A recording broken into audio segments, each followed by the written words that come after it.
Hello, Assalamu alaikum. My name is Fatima Saleem, and I'm a student of Diploma Level 5, Batch 3. So today I'm going to present the topic, the impact of overthinking on mental health. So as we know, like overthinking is a very common habit among uh, people around the world. So we're going to see how overthinking cause and what's its cause on a physically and mentally, and what are the strategies to overcome it, and how like different researchers talk about it.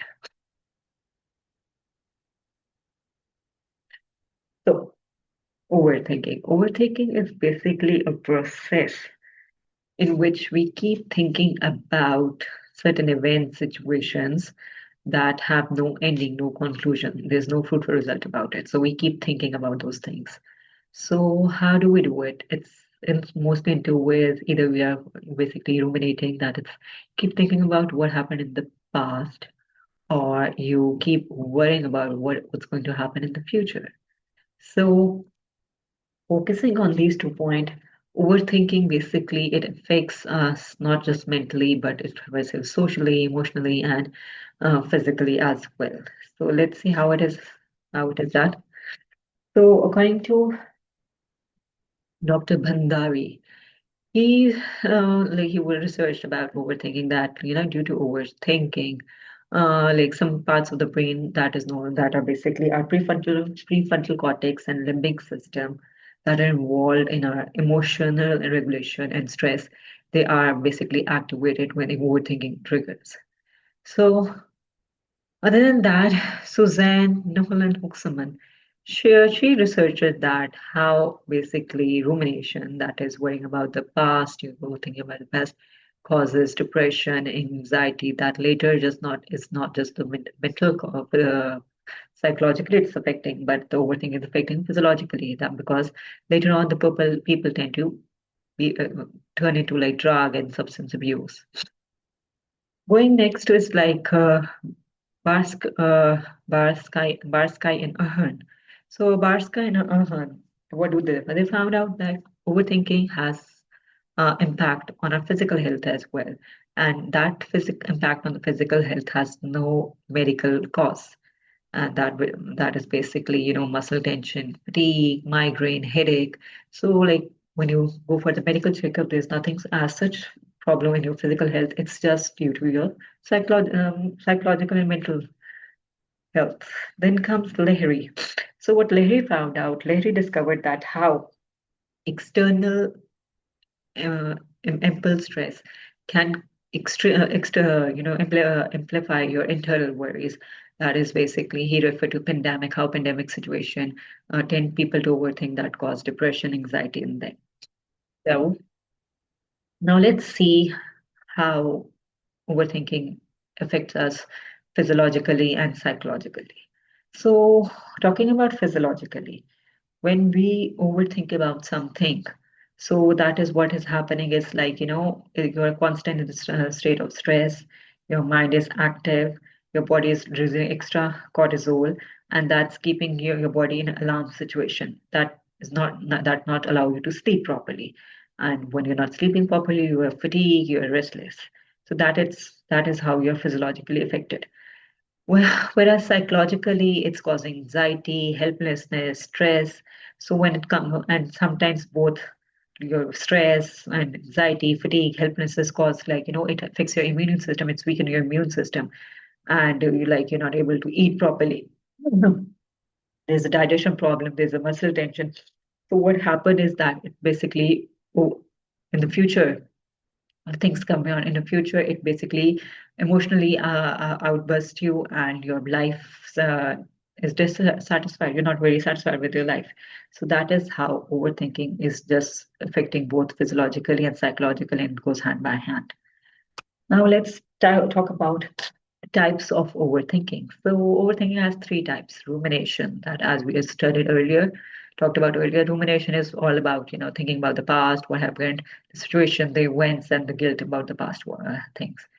Future tripping is all about what's going to happen in the future. The doubts, you don't know, you're worrying about the unseen. So whereas coming to overanalyzing is between rumination and future tripping. It's basically there's too much information coming about the past and the future that you get confused about it and you make indecisive decisions, and which basically affects your life. Next, let's talk about, so overthinking does not affect us physiologically and psychologically. Different people react to overthinking in a different way. So now let's see how overthinking style integrates into the personality traits. So people with the open to experience. These are the people who are very like, they are like always deeply involved in thinking. They get into very depth about thinking. So that's a very mindful thing, but at the same time, it's get mentally drained out as well. So people who are very conscientiousness. So what do? They tend basically these people they want things to be perfect. So that perfection and or criticizes to them causes them criticize self-criticism and perfectionism cause them to overthink. Similar to that extraversion. These are the people who tend to be like they want like socially they want to be available from other for others, and they want reassurance. So basically, overthinking, over socializing, and being socially available for people and getting reassurance cause them in struggle of that it caused them to overthinking. Second comes agreeableness.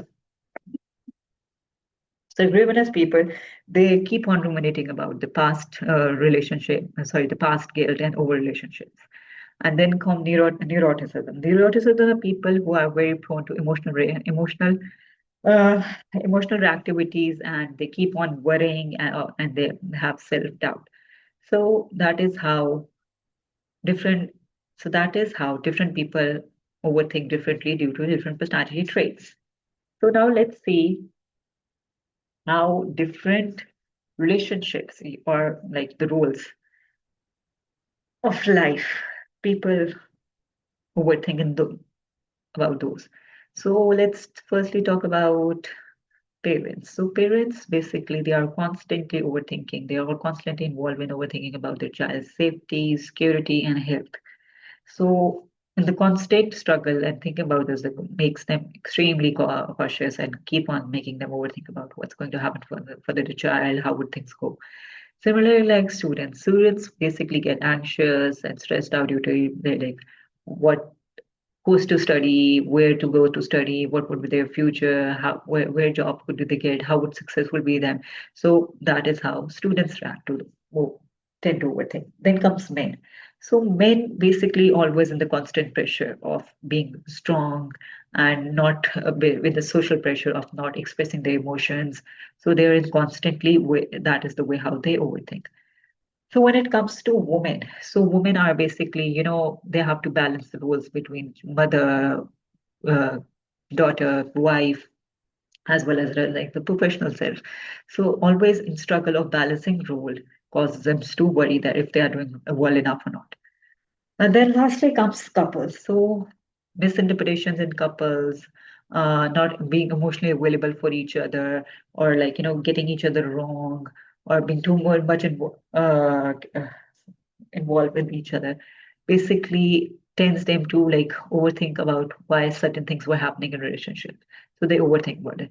So that is how mistrust in them causes them to overthink. So that is how different relation people in different relationships tend to overthink, and why it causes, and that is how it causes. So now what? Let's talk about what triggers overthinking? So, overthinking is triggered by stress and anxiety when you are uh, anxiously thinking about some event and situation. So, that actively makes you stressed about, causes stress, anxiety in you. Perfectionism. People who are very want things to be perfect, there's no margin of having an error. So, under perfectionism, they constantly tend to overthink. Then there's a fear of judgment. When you are in a fear that you're being judged by socially and would not be accepted by people, or there's a self-doubt in you. So that self-doubt and the tension of being judged, you keep on overthinking. Then comes a life change. So when there's a transit happening of your life, like for example, you are from childhood to adulthood, or from a single being a parent, or like getting married. So when there's a transition change in your life, you keep thinking about how things are going, how things are processing. Are they like fruitful enough or not. So these things tends to make people to overthink. So now let's talk about some strategies. How can we manage overthinking?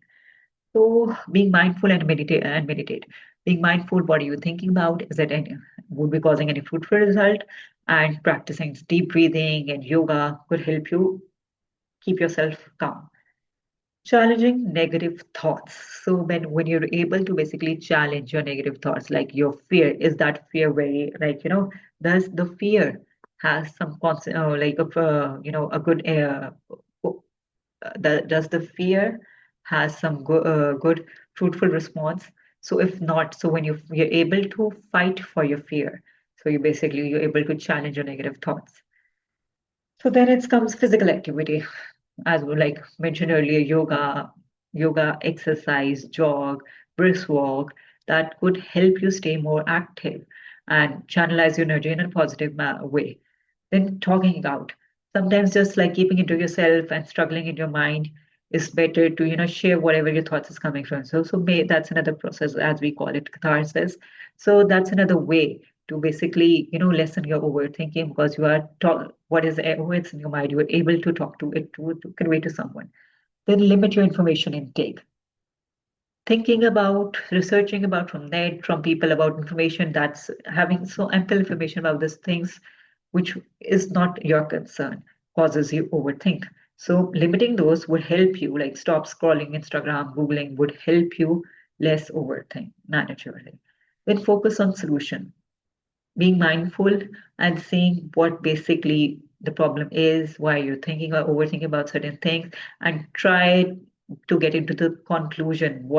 Like, how could we solve that matter rather just keep ruminating about it? So, coming to solutions, finding solution to that would help you manage your overthink. Last, not the least, self compassion, giving yourself that age, that giving yourself self love and accepting that you can make mistakes, so that self compassion would help you in lessen your overthinking. So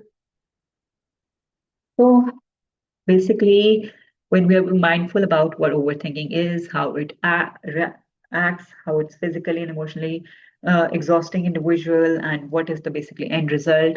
So when you're talking about all this, that's basically causing you being mindful about your own self. It's giving you a self-awareness. So when you're self-aware, you're self-conscious, you tend to overthink less, and that basically helps you in a stable emotional regularity and promotes a healthy relationship. Thank you. That's from my side.